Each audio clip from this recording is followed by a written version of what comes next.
right.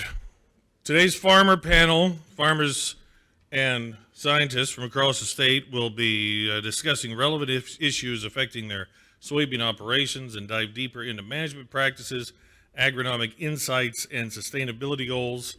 Liz Holsizer is here, Brad Haas is here, and pinch hitting for Adam will be John Pike, who we saw earlier today, moderated by the one and only Stephanie Porter, ISA Outreach Agronomist. Stephanie. Thanks, Delas. So today we're lucky enough, thanks so much for you all coming today. We really appreciate you taking time out of your busy schedules to come share with us today. So I'm just going to leave it up to each of you. We'll start with Liz. I want each of you to tell a little bit about you and your farming operation. Hi, my name is Liz Holsizer. I'm from Galesburg, Illinois region, which is Knox County. I went to the University of Illinois with a major in ag business, a minor in agronomy. I started out in agronomy, but I couldn't cut the chemistry. So for those of you that could, good for you. After college, married my husband. He is a farmer in Knox County as well. And we farm corn and soybeans. After college, I started with ADM as a grain merchandiser. I did that for a couple of years. But based on my father-in-law's passing and my dad's illness at the time, I needed to be closer to home. So I actually switched gears, left ADM, went into the banking world. I did trust and estates, financial planning, retirements, farm management, and that was okay, but it wasn't exactly where my passion was. And so with remote work being available again, I am now back with ADM as a grain merchandiser. I will say that I have to say any of the views today are my own. They're not ADM's. So not that anybody is going to write down what I put in stone. Disclaimer. But, yeah. And basically another background is in 2013, my father-in-law committed suicide in October during harvest. And since then, my husband and I have worked very hard to try and break the stigma of mental illness. In 2016, 3 years later, my dad passed away from cancer. And after that, we combined farming operations with my brother. And so it's my brother and husband working together. And so we are constantly, like probably most of you, trying to figure out how to make family and farming work, keeping things separate but also together. And so typically that's kind of what I talk on. Mental health, financial planning, and marketing is where my passions lie. Thank you. You're up. Brett Haas from Downs, Illinois, about 45 minutes mainly west and a little bit north of here. There farm with my father, Brian, and my grandpa's actually still involved in our family operation as well. Went to the University of Illinois, majored in crop science. From there, spent a little over 4 years in the seed industry before coming back to our family's farming operation and started transition from my grandfather and father down to my father and I. So still there, involved in that today. We have a seed sales business and a small manufacturing business that I help out with as well. So spend a lot of my time chasing 3 kids around as they've gotten into middle school, sports and stuff. Figured out real quick that 3 kids and 2 parents doesn't always add up real well. So we're trying to make life work, and yeah, happy to be here today. Thank you. John. I'm John Pike. I live in Marion, which is way south, and my first job out of college was with FS in Pike County. I worked at Monticello. And when I went to work up there, I realized that people in a lot of this region, they think maybe the rivers might meet at Effingham, so anything below that is a suburb of Kentucky. So way down there. But anyway, it's glad to be here today. I farm. My family has had farm ground, and I've been actively involved in farming my whole life. My main line is research trials and working as an agronomist. I coordinate the MRTN nitrogen trials in Southern Illinois as on-farm field scale project there that leads into the MRTN database, involved with some research that is funded by the Soybean Association at SIU, and do a lot of cover crop research and education as well. Like I said, from Marion, I went to SIU. After graduation, I moved up to Monticello and I worked for FS up there for a couple years. Great experience. I really enjoyed that area and still in contact with a lot of farmers and people that I worked with in that area. Worked there for a couple of years and got an opportunity to go back to grad school, and I did that. And after grad school, I worked at FS in Christian County for a few years, and then I had an opportunity to teach the agronomy classes at Lakeland College, and that all worked out real good. And I got an opportunity to move closer to home. Worked at SIU for a couple of years, and then a job came open with University of Illinois Extension. I was an extension educator for several years, and then ended my career with the U of I as a research agronomist with the Crop Sciences Department, running the agronomy research at the Dixon Springs Ag Center. Since that time in 2016, I've done a lot of independent work and continued to do a lot of that work on my farm, because I thought if I had to be around and talk to farmers about this type of thing, I needed to be doing it hands-on. So all of the nitrogen work that I work with farmers on, all of the cover crop work that I'm involved with farmers around, I'm also doing that on my farm. Mainly soybeans and corn. Have grown some wheat in the past, but there's just a lot of miles that I've got to cover across southern Illinois, so I need to keep things fairly simple. But we also run a goose and duck hunting club on our farm, so that adds some uniqueness to our operation as well. But anyway, is that good enough, Stephanie? Yes, Okay. and I just want to add, thank you, John, for filling in. Adam unfortunately had a family emergency, and we thank you so much for representing the 618 area code. Thanks. I'll try. Okay. My name's Stephanie Porter. I'm the outreach agronomist, and I may refer to my own family farm. My mom grew up on a farm in Witt, Illinois, which is a very small town in Montgomery County, and she married, I like to say, north of the tracks, to my dad, who farms on the line with Christian and Montgomery County. We don't ever have to lime. It's right next to the rock quarries. So that's where I'm from. I'm living in Taylorville currently, but I'm only a half hour away now from the farm. So what I'm going to do is I'm going to go around and I'm going to ask each of you certain questions, but I want each of you to go ahead and add if so. We'll start with Liz. So just recently, my sister-in-law got very angry at me at our family at Thanksgiving and Christmas. So I've had a lot of health issues, as some of you are familiar with. My family's very open about, we have all our trust and estate planning is finished. It's very important to us. It's something we talk about probably too much, according to my sister-in-law, but that's okay. We backed it up a little at Christmas. So Liz, can you explain how trust and estate planning became important, not only for you and your farm, but why should other farm families start to begin to plan? So for me personally, I went through two deaths. One was suicide, it was unexpected, and the other one was cancer, it was my dad. And so my dad and mom kind of looked cancer in the face and said, we're gonna plan and look this in the eye and take care of it. And I'm grateful that they planned ahead. They planned the funeral, they had all their trusts done, they had their wills done. And so when my dad passed away, we were able to grieve. The other one was not the case, and so without that estate planning in place, instead of us grieving, we were meeting with bankers, we were meeting with loan officers, trying to figure out what was going on, what are we doing, who has title of what. And so truly it is so important that you take the time and do it. I worked in trust and estates. I have seen the best and worst in people when it comes to inheritance at the end. And a lot of people would say, like, I don't care what happens when I die, I'm gone, who cares? And that's okay, that's a fine way to think, but at the end of the day, you have to think about your family you're leaving behind. It is so important to lay out a map for them so they have the time to grieve. Also, you don't want your children fighting. You don't want people trying to take land that isn't theirs.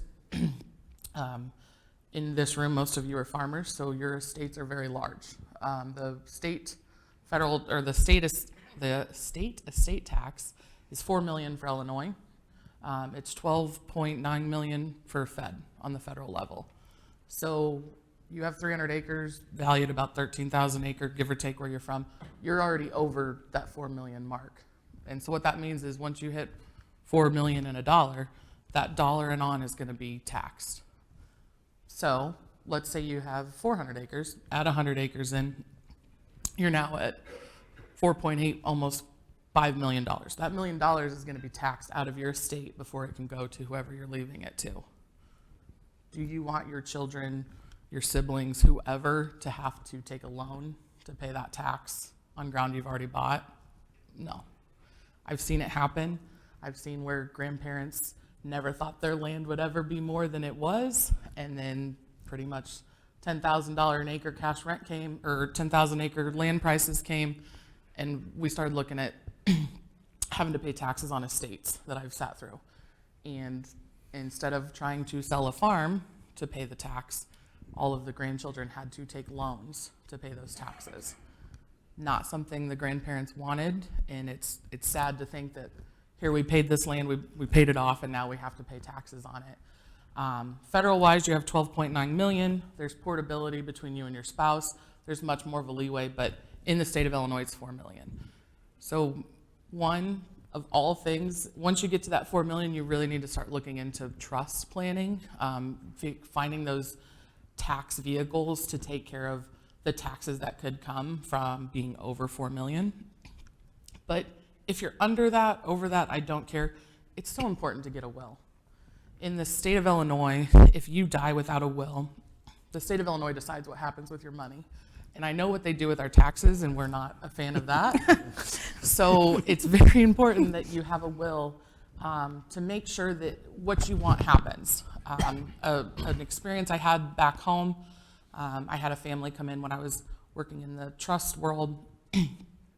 The dad died in a farm accident, died without a will, and how the state of Illinois divides it is 50% goes to your spouse, and then the rest goes down to your children. So now you have a spouse who is used to 100% of the income from the farm, now down to 50%, and children who are now grown, that's their own money, each getting a percentage, 12.5% with how many there were. So now you have a spouse that you're not taking care of because she was used to 100%, she now gets 50, and now you have children who might not be doing what you want them to do with the farm, making decisions that the spouse has no control over. And so in both of those, I hope that mostly you take away that just planning, having a plan.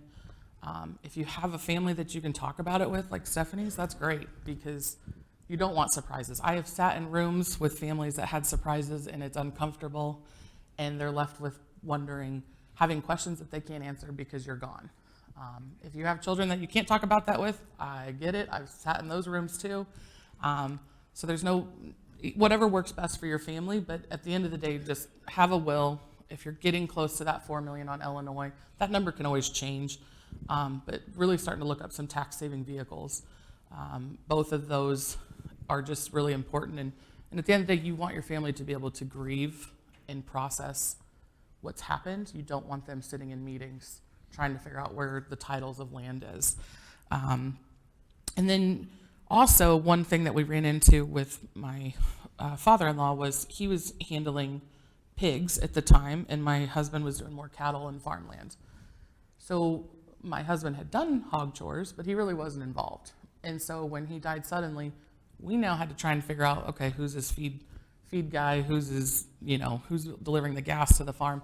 So now having those conversations with your son, your uncle, your brother, your partner, whoever you're farming with, making sure that, yes, all of you have a job on the farm where you're the expert, but making sure that everyone kind of has an idea of what's going on.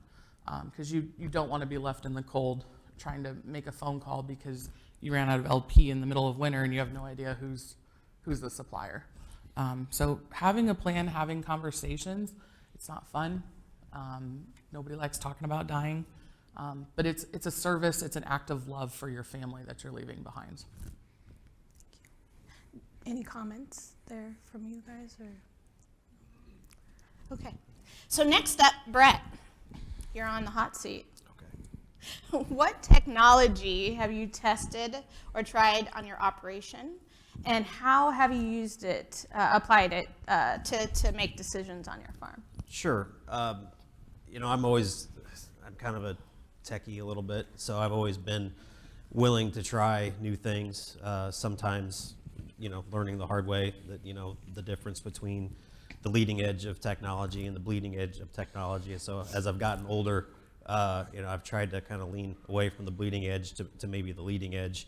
But, that being said, starting about, really 10 years ago now, got interested in drone technology and have utilized it at the highest, most painful levels, from amount of time taken, money spent, and so on, down to just something very basic that doesn't cost a lot of money, that takes really good pictures. And throughout that process have been able to really kind of fine tune how we use that technology on our own operation. And I will say that it has been for roughly $1,000 you can get something that's really usable, and it is amazing how your perspective changes when you look at a field and you get that bird's eye view of, hey, is there something going on that maybe I need to go walk out to that area and take a look at, like, something doesn't look right there. I've never seen that before.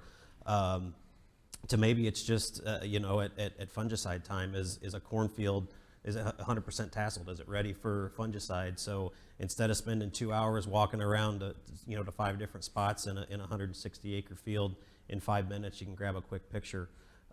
We document all of our tile and drainage projects now with drone pictures. So something that takes the survey that we get back from our contractor and puts actual pictures to it.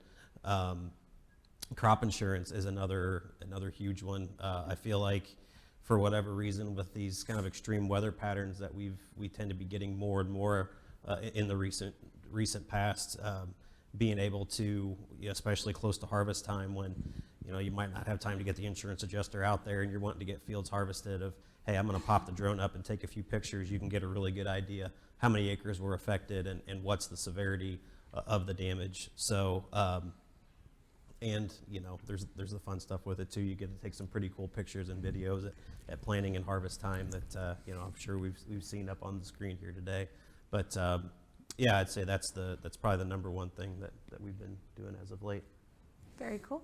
Thank you. I just echo that. I think if there's one thing that somebody needs that on every farm that doesn't cost a whole lot is a simple drone that takes pictures, because I use a drone a lot to go out and take pictures of nitrogen plots and different things. And most of the time when I go visit a farm, I look at the plots that I'm there to deal with, and then there's, while you're here, let's go over and look at this field. I've got a question about this or that or whatever. And there's been several occasions when I've been out and I've flown a drone later in the season, and we've found bad problems with green snap that was a half a mile away in a river bottom that probably wouldn't have ever been seen until the combine ran across it. But with those pictures of that, all of the crop insurance issues were taken care of and documented and everything just right on the spot. So I think that's a tremendous tool. We've come a long way with drones, because I remember when I was an agronomist, I had to help hunt for a lot of drones. When they first came out, that was fun. I was at somebody's farm and the drone ran into the shed. They're much better now, right? So yeah, we've come a long way with the drones. I've never hit a shed. I've hit a lot of things. That's saying something. Nothing like calling the agronomist out to see the problem that the drone found and then have to go hunt for the drone. Good times. So a little birdie told me that you're into conservation, John. Is that true? I've been there and back, yeah. So just for the audience, can you share a little bit about how you implement some conservation on your farm? And I know you could go on for a long time. I'm not trying to. I'll be good. Okay. So can you give us a touch of some conservation efforts that you're putting on your farm and why, and the good and the bad? Well, I think the biggest one is cover crops. And I had the opportunity and the pleasure to grow up with a guy named Mike Plummer, who was a longtime extension agronomist, and he did a lot of the early work on no-till adoption and figuring out some of those things across the Midwest, and then kind of rolled cover crops into that later on. And so he was the extension agent in my county when he moved to Southern Illinois. I think my grandpa was the first farmer that ever invited him out to visit our farm. So I grew up with Mike being a close family friend, and then I had the pleasure of working with him in the years that I was in extension, and then did a lot of work with him after he retired and before he passed away after I had left the U of I. But I think that cover crops is something that I've seen a big impact on our farm. And Williamson County isn't exactly the heartbeat of agriculture, soil quality wise,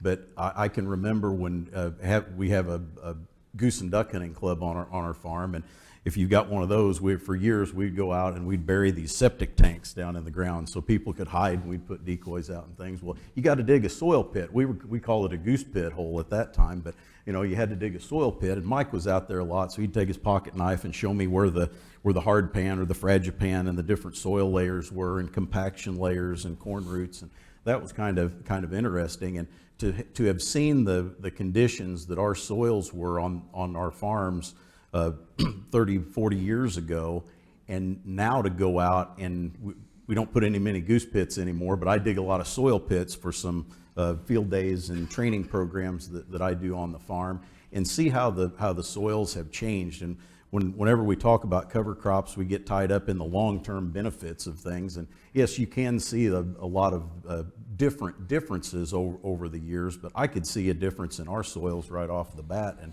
now where we had soils that 30 years ago where our hard pan was down about 24 inches, that's where the corn roots and the bean roots stopped. And now I can go out in those same fields, and after 9 years of intensive cover crop management on these farms, I've got corn roots that we can track down 5 and 6 feet deep.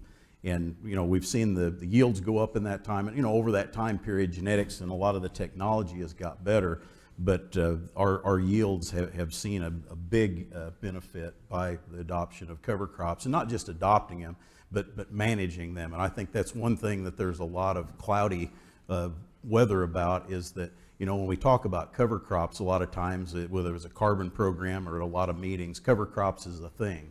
Well, we're going to go plant some cover crops. Well, it's not a matter of just planting the cover crops, because you can find some seed to put on a field to turn it green and control erosion. But if you want to transition that back into highly productive cropland, you need to have a plan with that.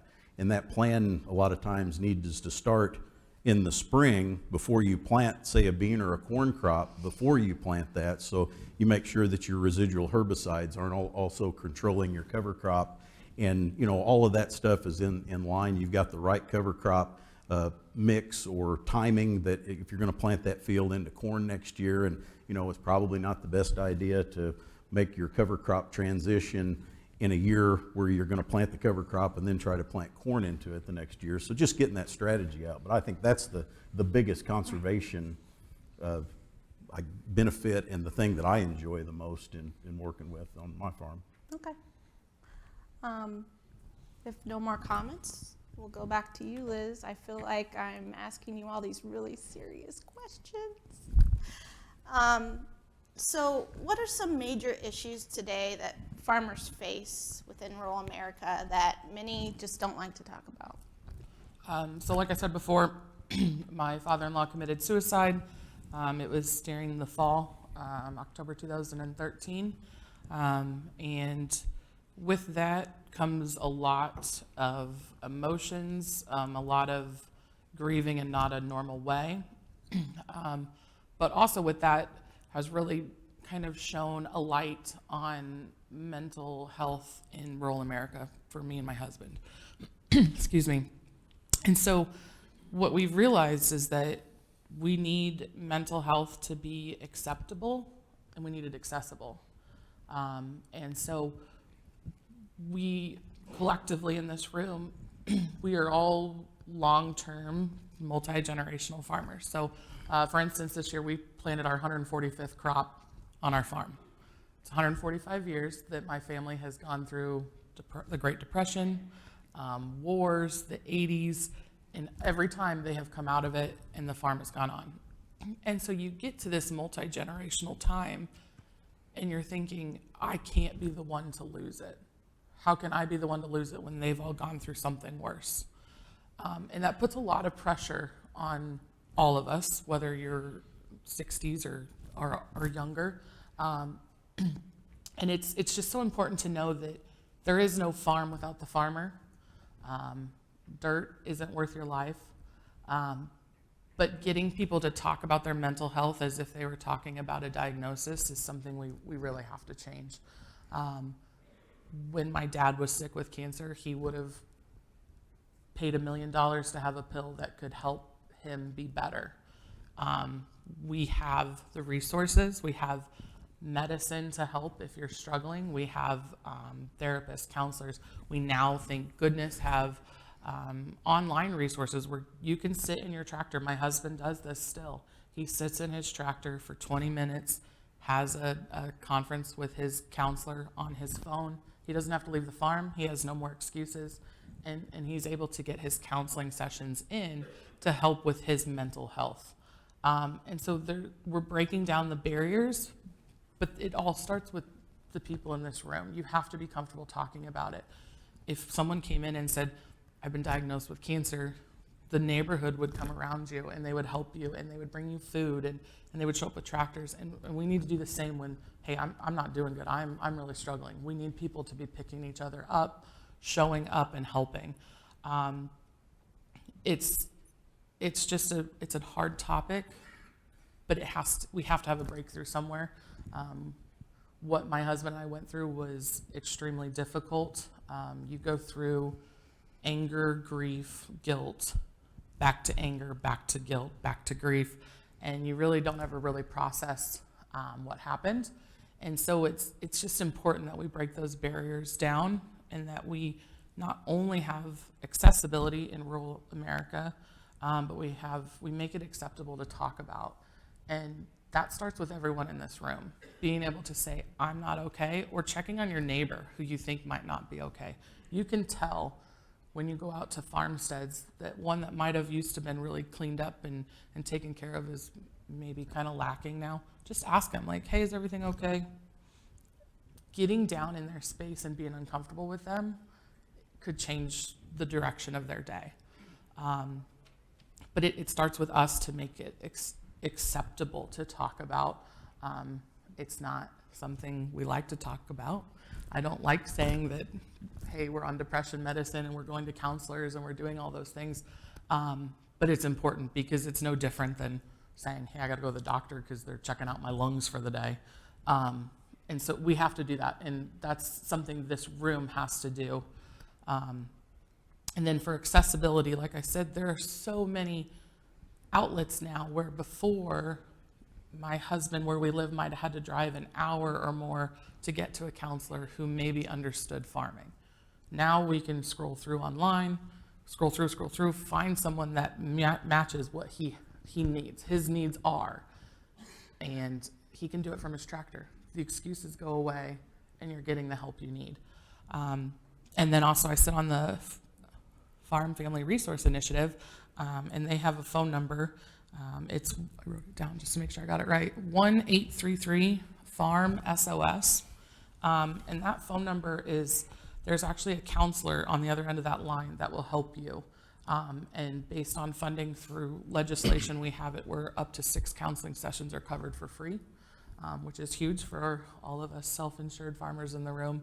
And so there's outlets out there, there's places, but it all starts with us making it not a weird topic to talk about, because I can say I have been on the end of the suicide, and the problems that you think you have don't go away when you do.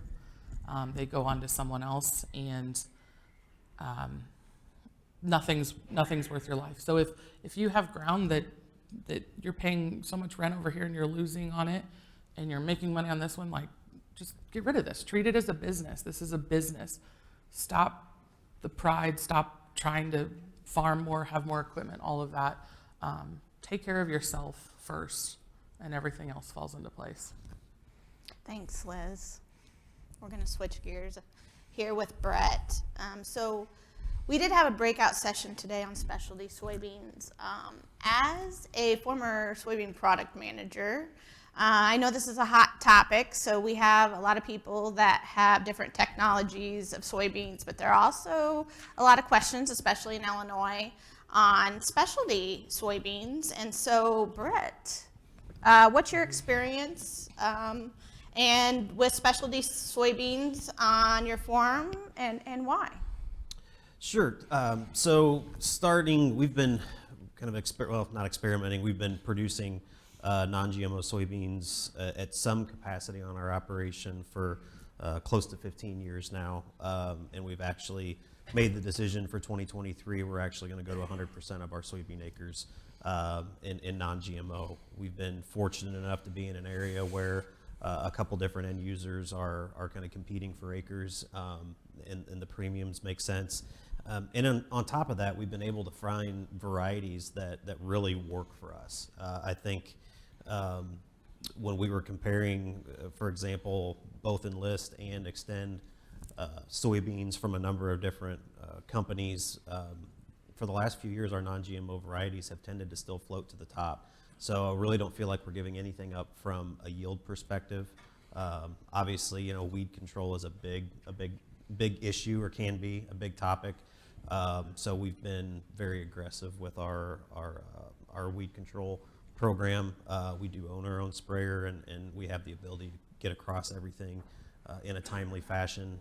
Sometimes, last year, for example, we had non-GMOs on about half of our acres.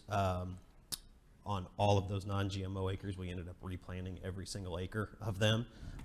So all that residual herbicide that we had layered over the top now was incorporated after we tore those beans out. So we ended up making an additional pass of residual herbicide. So, I think it's definitely key to being flexible. And, if for example, maybe you don't have your own sprayer, or you don't have a good relationship with your retailer, is definitely something to keep in mind, because I think that's a big component to our success with it. But we're going to continue kind of moving forward with it and seeing what the opportunities are out there, and go from there. All right, thank you. John, you're up. What type of approach or plan do you implement when it comes to tackling each growing season on your farm? I try to hide. No, I think the biggest thing is you plan for the worst and hope for the best.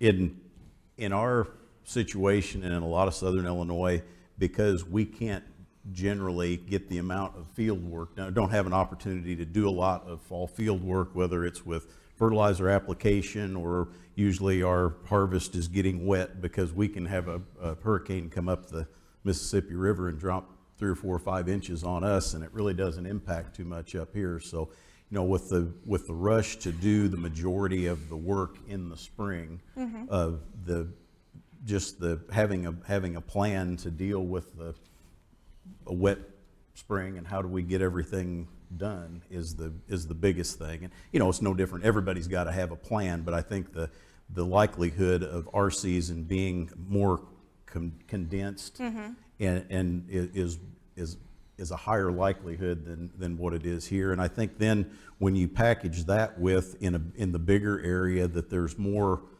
wheat and double crop beans down there. And I think that there's a lot of people that get kind of growly when they talk about wheat, but yet with the wheat double crop rotation, the profitability standpoint of that being brought to the surface in the last couple of years, a lot of the guys that have traditionally grown wheat are growing a few more acres because it's working well, and some that aren't are looking to incorporate that into the rotation. And when you deal with that, the idea that our planting season as a whole is usually a little bit later, and the wheat harvest has been progressively getting earlier, and that's good because you can really capitalize on the rotation to get that wheat out of the field and get your double crop beans in. But that means that we've got to be finishing up planting corn and planting full season beans and combining wheat and planting double crop beans and then finishing planting our full season beans. So, you know, there's just a lot going on there. yeah, a lot of potential pieces of the puzzle there. So having a plan to work around all of that is something. And then when you add the variability of terminating cover crops and things with having more acres of those in there, because, you know, we don't want to just do that because it's a day on a calendar, depending on if it's a wet spring or a cool spring, or, you know, the differences in that is going to determine when the best time to terminate a cover crop is and do all of those things. There's just a lot of things to deal with. Okay, yeah, I'm stressed out now. Okay, thank you. Okay. See, that's why I hide. I eat a lot of donuts too. You do. That is true. I'm on Facebook with you. Okay, so now I do have questions and we could go on for hours, so don't worry. But I'm going to ask them one question now, one juicy question, and then I'm going to allow the audience to ask questions. But if we don't have audience participation, I have plenty more questions. We can go on for hours. So here it is, and each of you had homework to do to prepare for this question. So here it is. How should your Illinois soybean checkoff dollars be spent? Liz. So I was glad to get this ahead of time, and I did do my homework. So for me personally, I work for a grain merchandising company, and so I've seen the river systems, and obviously probably all of you have been affected by the barges trying to get up and down the river with the droughts. And so for me, logistics is what's going to continue to keep us ahead of the competition. If Brazil somehow figures out their corruption and their logistics, it's very difficult for us to compete. So as long as we can keep our logistics where we are getting our stuff out to the Gulf and to the end user quicker, we are going to be just fine. And so I think logistics is super important. And then also finding, and I know the Soybean Association already does this, but continuing to find new markets for our soybeans. As we know, China is probably not going to be our main buyer. And so we need to find new places. I think eventually we could become a more of a domestic soybean end user as opposed to an exporter. We kind of do both right now. And so finding more avenues, places for us to send our beans is going to be crucial for us to stay competitive, especially against South America. Okay. All right. Do we get grades at the end? Maybe. I'll just say you stole my answer. So no. Brett, you're up. Thanks. I was also glad that we were asked this question because, to be quite honest, I didn't know. I didn't know where our checkoff dollars went. That's something that I always knew that was there. I know it went to fund things that supposedly helped us as farmers, but specifically where that money went, I had never researched that before. So I will say kudos to the Soybean Association for putting together a nice some information on the website. It's really easy to find actually where that money does go. So I think the biggest thing that jumped out at me was I didn't realize that I think it was half of that money goes to the federal level, while only I think roughly half of it stays local. So I've always been a big proponent of keeping things local. So if I would always maybe encourage more of those dollars be spent locally within the state or at the county level versus going and I feel like when it gets to the federal level, we lose some of that control and oversight as to how those funds are spent. And I do want to echo Liz's comments as well. I think finding new markets is huge as we continue to move forward and our yields continue to increase and we keep producing more to find those markets, whether those are specialty markets or commercial or conventional markets. I think that's a huge proponent to us continuing to be profitable growing soybeans. Thank you. John. Ditto. No, I agree with everything that's been said. I think that having a good mix of projects and programs is probably a good thing. So what's been mentioned so far is good. I think, though, that with the changes that we've seen with the Soybean Association in the last year or so, having an agronomy staff and programs that are kind of targeted to more farmer involvement, demonstration, and research funding and that type of thing, and having worked in and being involved in some of those things, I see that as really a good thing. I know that in my career in working with both the Corn and Soybean Association in various capacities, there's always been a lot of opportunity to work with both of those groups, but it has been in a different way. And with what I've seen, and this is my farmer talking more than a researcher, but you know, as a farmer, when I see the changes that have happened with the Soybean Association over the last few years, and the Corn and Soybean Associations working together, we had Laura Gentry that came and opened the program last year, and I think that, you know, because we all grow both crops, so to think that we're representing mutually exclusive It's a systems groups. approach. Yeah, it is, but I think that And I've heard we need more diversity too, but we won't go there, right? That we would spend hours on that. Well, I won't go there. But Okay. Yeah, but anyway, I think that's a good thing. But along with the research part of that, I would really like to see as much of boots on the ground field even if it doesn't have the in-depth analytical research component to it. I would like to see applied projects with farmer involvement, because that's one of the things that I've seen with the research projects that we've done with the nitrogen projects and a lot of the water quality things and the cover crop work, that we're working with farm cooperators involved in that. I think that's a huge thing, and there's a lot more opportunity in that.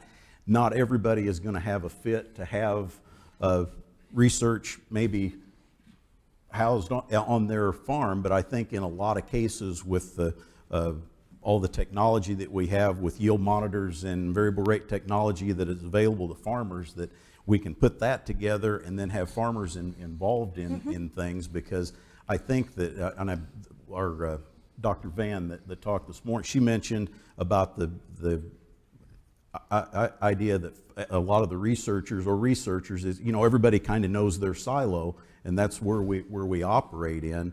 But we're past the point of silos in a lot of situations where our research really doesn't fit the small plot randomized design that we do on a small research farm, but it's conducive to field scale type operations, which adds a different twist on how that works. But I think to look at the systems approach is as important as doing the in-depth analytical research in a lot of times, because it doesn't do any good to do cover crop research where we're looking at species mix and measuring biomass if we don't equate that to how do we manage that to plant a profitable corn or soybean crop into that, and how we deal with all the nutrient issues and things. So I think that you know, farmer involvement with your agronomy program, I think is key, and I'd be glad to help out as possible. Thanks, John. We appreciate it. And I'll just put a plug in.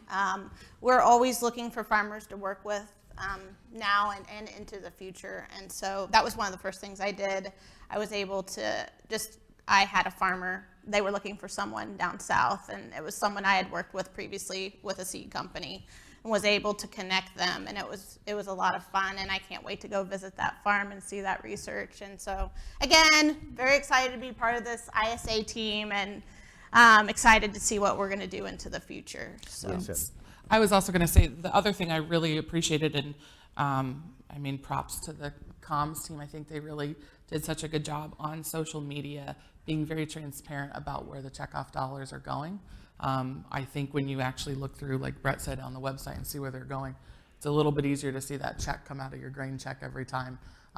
You know, at $8, $10 beans, people don't really, whatever, they look at their soybean checkoff and they go on. But start getting into $15 beans, people look at that checkoff a little bit more. And so the transparency that they have of where they go, I think is huge. And I hope the Soybean Association continues with getting it out there on all platforms of where their dollars are going, because like I said, I appreciate it so much more knowing in depth what it is. Okay, thank you so much for sharing that. Now we'll go ahead and if anybody has any questions in the audience, we can take those now.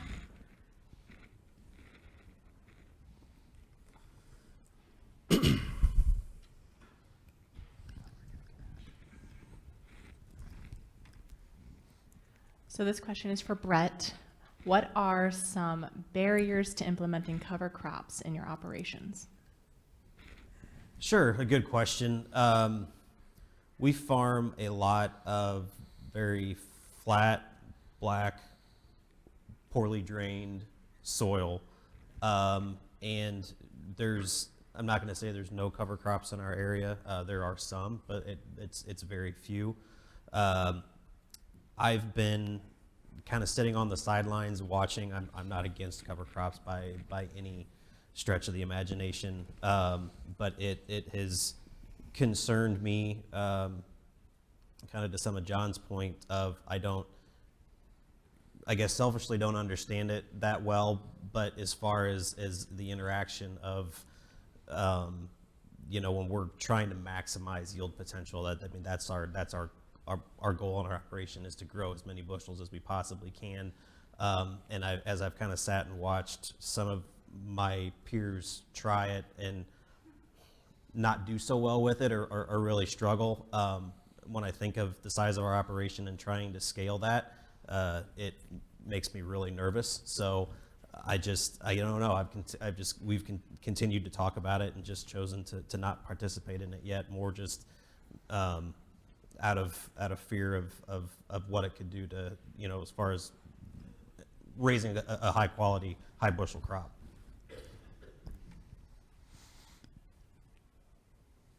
I would just add to that too, that I hear that a lot, and I know what you're talking about. But there we get back to the flow of information and where it's coming from, because cover crops and cover crop management isn't really conducive to a small plot research type project unless we're just looking at certain components of that. It's hard to get information, or where we get our information from that, because anywhere you go, and it's just not an Illinois thing. Or based on one season. Yeah, Or, any place that you go, any state, it's rare that the best cover crop complete information is coming through the universities or the extension system. It's more coming from a group of farmers that have tried, and they can see that there's some potential in that, and they've made every mistake possible to get to where they are having good luck with it. So finding the right source of information is key. And I think that a lot of, it's hard to pick up any of the farm press anymore and not see an article about cover crops in there. And it's all good information, but when you're taking a story about someone that's in Ohio or Wisconsin or Tennessee or Kentucky or Illinois, and we're reading this and, well, that's pretty good. Well, it's good and it's applicable to their operation with their experience level, but to try to plug that in immediately on your operation, it takes some growing pains a lot of times. so I heard farms in northern Illinois aren't the same as southern Illinois. Is that true? Well, that's right. But I've in the last 10 years, I've done spoke on conferences and done workshops from Tennessee to Kansas, South Dakota, Michigan, Indiana, and Illinois. And I always try real hard when I go to a place that's a long way away to regionalize my talk. I know what I do on my farm and in southern Illinois, but when I'm going to Kansas, it's different out there. And I'm always surprised that as much as I try to customize the talk to whatever the geography is that I'm talking in, that once I get there and I really get talking with the folks that have been involved in this, the successful practices, there's a lot more commonality in it from here to South Dakota is what there is. So, there's differences between southern and northern Illinois, but I think I've found one commonality: voles. yeah, we've got that. Yeah, yeah, but Just teasing. Okay. Any other questions? This is for Brett. What row spacings do you have in your soybeans, and what are you using for a chemical program? Good question. So row spacing, for our non-GMOs, we try and get them in 15-inch rows if we can. Try and get canopy as quick as possible. We do also try and take advantage of early planting as much as possible. And I think we've all witnessed in this room the yield advantage to planting soybeans early. So we will occasionally, if we have a window to plant soybeans and we don't feel it's quite right to plant corn yet, we will run both planters, which in our corn planters is a 30-inch row planter. So we do have to potentially manage those differently throughout the growing season. Maybe it's an additional application of a residual herbicide. So really, you know, there's not a lot of new herbicides out there, right, for a non-GMO soybean acre. So the chemistry that we're using is nothing that you know, a lot of us aren't familiar with. So we try and start out with like we use a boundary product a lot, so you know, Dual and Sencor, and then try and just continually layer residuals throughout the year, just trying to keep water hemp primarily from emerging. My 14 and 12-year-old boys know how to use a bean hook too. So they didn't know what that was until about 2 years ago, but we introduced them to that. So we do walk beans. So sometimes that's your only choice. And you know, we've also learned you're going to have to live with a few weeds. To think that you're going to keep non-GMO soybeans 100% clean, like an Enlist or an Extend Flex field, it's probably not totally realistic. I don't know how we're doing on time, but I'm just going to keep taking questions. Okay.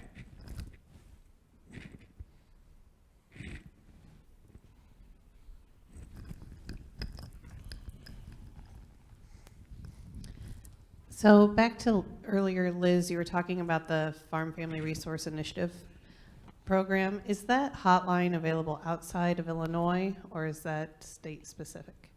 I think it's state specific on the initiative. I do think that outside of Illinois can call into it. I'm not entirely sure if the 6 free counseling sessions is available to out-of-staters.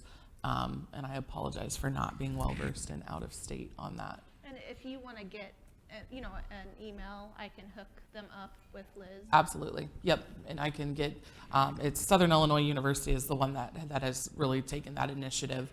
And then state legislators have worked on getting the funding to pay for the initiative as well as the free counseling sessions. So I would be happy to get in contact with whoever. Good question. Anybody else? This is your time. Come on. You can stump John Pike. All right. I'm gonna, if there's no more, oh, okay. Okay. So in corn varieties, I get kind of used to, we have a variety we might have for 8 or 10 years on the market, and we can do a planter split. And it seems like we can get a lot of data. I was wondering if you have any practical advice. It seems like bean varieties turn over a lot quicker. I was wondering if you had any practical advice for on-farm variety trials on beans in field. Just seems like stuff turns over every couple years, and we end up just having the seed guy tell us what works well in the area. Yes. So it depends on the company. I think there are companies that might keep bean varieties longer. One thing that did happen is we got new bean technologies. So when I was a soybean product manager, I flipped a whole portfolio because we had all new E3 and we had Extend Flex, so no more Extend, right? And so to your point, yes, it's very difficult to have on-farm research because varieties will turn very quickly and it's hard. But I don't know if any of you have experienced that on your farm. No, I think it's been a big challenge for us as well, because like you said, it's pretty easy to put out field length strip of corn and do a quick weight check. But when you're cutting beans on an angle, and there's just a lot of challenges that are presented when you try and test beans. So I mean, on our operation, I try and take a look at at least 80-acre blocks, if I can, of a new soybean variety, try and get it across a few different environments. And then with yield monitor technology that we've got now, to be able to go out and, and highlight an area of how did that really compare to other varieties. And I think it's key to have a trusted seed partner that you work with too, and a company that you, whether that's independent or a seed company or whoever, that you trust their research that they're doing, because Stephanie's right. There's been a ton of turnover in the soybean varieties the past few years, and it's been difficult to stay ahead of it. Once they start sticking around, I know that there's a lot of different consulting groups and companies. Now, I like to say treating beans like corn, where they're really looking at their structure, whether they branch more and such. And I know I give a shout out to Advanced Agrilytics and Jason Webster. I know their breakout session, they're going to be touching more on that as well, so just want to give them a plug.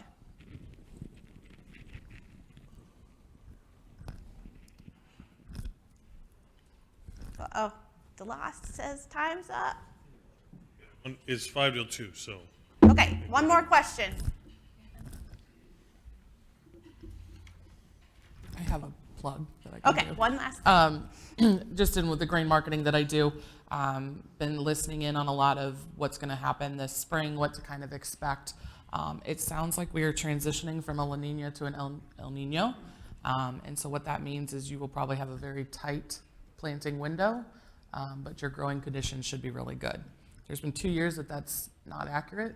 I was born in one and I got married in the other, and they were both drought years, and so my dad said I was a very expensive daughter both times.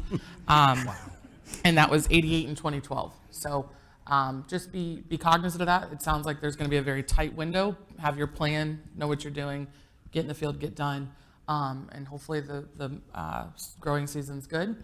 And marketing wise, just have a game plan. The markets are shifting so much, so fast, so quickly. It is almost impossible for you guys to be on top of when the markets are kicking up 20 cents and by the end of the day they're down 17. So put some offers in, know what your break evens are, and stick to your plans.